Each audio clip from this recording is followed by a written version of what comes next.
अंडा तो काट लेनी जा। हाँ अब तो दसई के माजा उठाओ लो गांव में घूम घूम के चलना। बैगनवा के मेहरा रुबिया न बड़ी पिन के ले सही में चल ओकर दुआरी टिक देवल जावा। चल चल आज पूरा टिके के माने के चल चल चल चल देख सब परचूनी की दुकान में से किन लेनी है। अरे ठीक को लिया अरे हट साला कर दुआरिया पर टिके दे। हां इधर का कोई इधर हम मैंने ताकत नहीं ताकि मैं घरवा में से रुक रुक रुक रुक रे साला पागल जल्दी कर आवत नहीं किना त आ जाई ओह नो फूलो लइल बनी पाछाली को तनी रुक जो उगत आई जबा साले नहीं फूलो लइल बनी ये भगवान क्या जुल्म है। अरे फूलो तो हुंद रे तो कोई चढ़ा दी रोक रे साला रोक डाइनोसॉर नहीं उखला एकदम बुझाए हां टिकुलिया धर दे जा हई आलतू बालतू बा तो निकाल के दो निकाल के दो जल्दी अरे करबे लबर लबर जल्दी कर आ जाई आज जल्दी कर आई छोटा ले ओ मजा आई बहुत ही मजा आई चल बाप रे बाप घर दुआर साफ करत मर जाई दसई से साथ धोले रही फिर आई रे माई होय देख रे दादा चलते हाय देखा तारे चलते दसई में रानी कर देला अगे रानी अगे मांगा धोनी बापा चबानी भेटरा कटनी ए भातरा कटनी रानी अगे भातरा कटनी बेटवा कटनी अगे बेटवा चबानी निकाल छिनरी चलते दशहरा में कइलुआ भातरा कटनी हमर भातार के हमर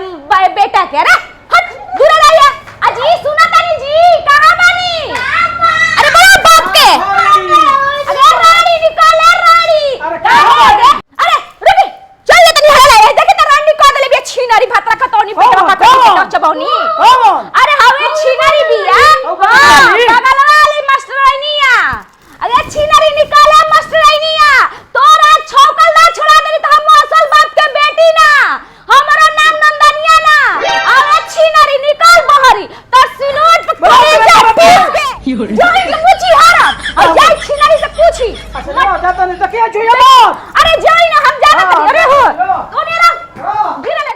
दिया गया सत भात है साथ को देना बाबू और पहले बनी और जगह ये खट से बोला दिया मैं चलो के दादी भई दिया सत भात सच्चो में मार दिया अरे रानी तोरा मार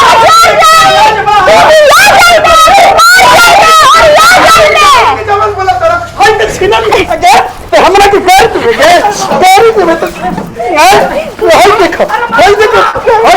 की बात है छिना तू घर में सुंदर अगे कटनी भरत रे बेटा चबानी बेटा कटनी निकाले छिनरी निकाल तर लुगा खोल के ना हाथ में धरा देनी तो हमरा नाम नंदनिया ना छिनरी आ निकाल क्या भाई काहे तू पकड़िया बतालू काहे कहने आई जी हने राउर में हरार होई देखी चली आई का कली देखी तो का कइले बिया हरा लोग के चाल है नो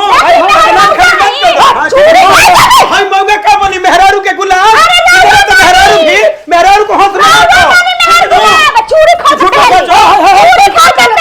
सब बताओ हिंगा ट्री ला पूरा जिंदा बनी चाहिए सही दूध वाली बड़ी से एकदम नाट नकली लखा पहले मर जो और यार गया जो तोड़